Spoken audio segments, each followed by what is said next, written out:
My friend Knitting Cult Lady sent me an advance copy of her book, The Culting of America, and I'm almost done with it. And holy cow, it's really, really relevant for the experience of living in 2025 America. And I don't just mean about MAGA being a cult. I mean in terms of the kind of culty tendencies so many different elements of our society have right now. How prone we are in America to fall into cult thinking. Is it the amount of exploitation that we are experiencing in late stage capitalism that makes us particularly vulnerable? I know in the before times, I talked a lot about conspiracy theories, especially conspiracy theories on the political right. Moms and young kids being abducted out of Target parking lots to be trafficked.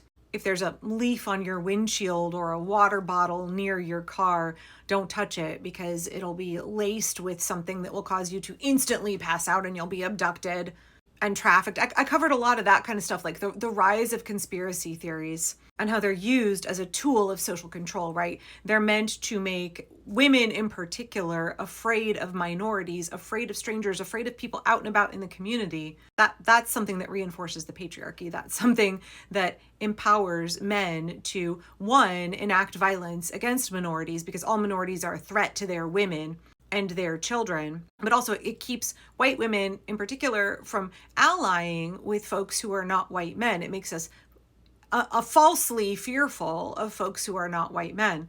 It fractures us as a community. It makes us afraid and paranoid of people out and about in our daily lives, and that benefits the patriarchy.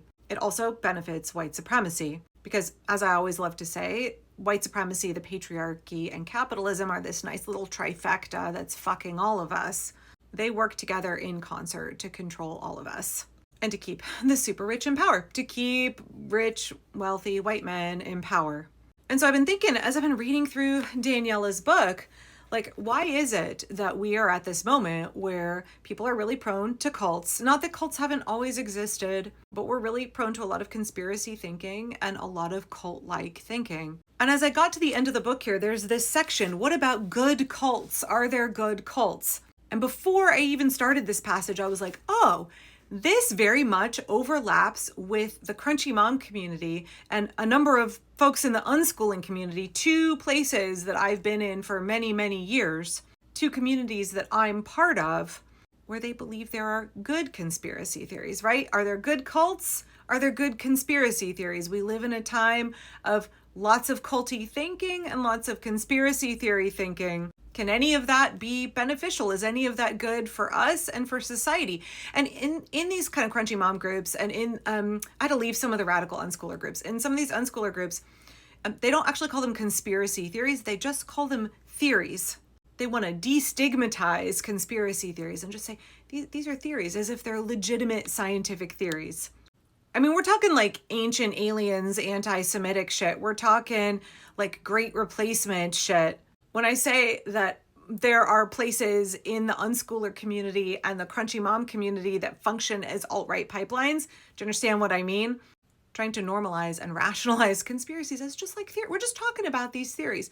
We know they might not be true. They're just good fun. They're not causing any harm. Sure, they're an alt-right pipeline. They radicalize people for first QAnon and then MAHA. But yeah, it's just harmless. So, I was wondering, like, are there folks who claim that there are good cults, just like there are folks who claim that there are beneficial, benign conspiracy theories? So Daniela says, the number one question I get asked by far is, are there good cults? And every time I pause, not because I don't know the answer, but because I understand the underlying desire for a loophole. People want to believe that if the mission is noble enough or the results are impressive enough, then perhaps control and coercion are justifiable. And gosh, how much this reminds me of this theory conversation from the Crunchy Moms groups. They're totally good. We're just exploring ideas. They aren't causing any harm. How do we find a loophole to justify our conspiracy theories as not being like those other ones? Daniela goes on to say, I don't believe in good cults. Manipulation by its very nature strips individuals of their agency. Amen. If a group is feeding the hungry or saving lives, if it relies on fear, guilt, secrecy, and control, then it's not truly good. It's merely efficient. And efficiency isn't synonymous with morality. Just ask Doge. And this is how I feel about conspiracy theories too. Yeah, okay. You can say that there are some benign conspiracy theories, like we all enjoy Bigfoot.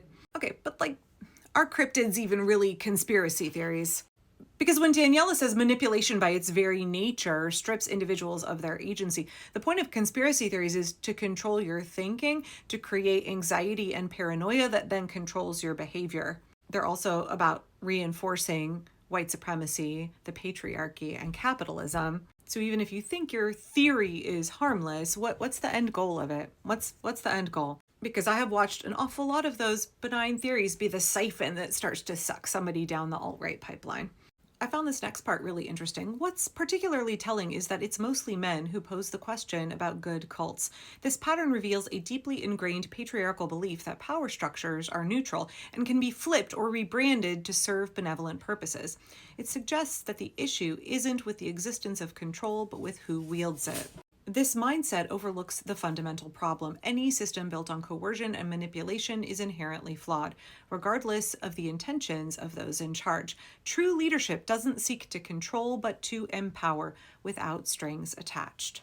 I think this really gets at the core of both what is or isn't a cult, whether cults can be good, whether conspiracy theories can be benign, or whether they're a tool used to manipulate and control women and a general population, right? Whether they can be used to control a large segment of society, or even just like a tiny fringe segment of society. But the greater point here, and I think this is why, I'm a non-authoritarian parent, this is why I'm somebody that is always questioning institutions of power. This is why I'm somebody who believes in democracy, because a system that's about coercion, that's about limiting who you are as a person, about limiting and restricting you from being able to be your true authentic self, any system that functions with a paradigm of coercive control, any hierarchical system that is about restriction, making people less than who they truly are, whether through threats, brutality, violence, like we're seeing with this regime, whether through shaming and belittling,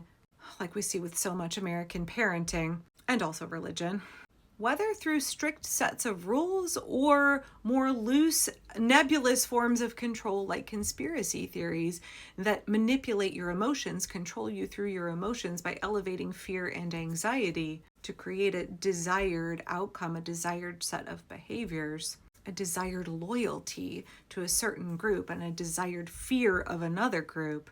For me, I completely agree with Daniela here. If the ideology is based on coercion and manipulation, no. She says here later on in the passage that she wants to help groups become better, more ethical, and more human. But at the same time, she's not sure if they can be. If they can be good as long as they operate under the triple cult system. Oh, she calls it the triple cult system. I call it the trifecta of fuckery, of capitalism, patriarchy, and white supremacy. And she says, to be honest, most groups in the United States do function under those three. They leverage those three in order to control and manipulate us, in order to enhance their own wealth and power. Okay, thanks for letting me jumble all those random thoughts together.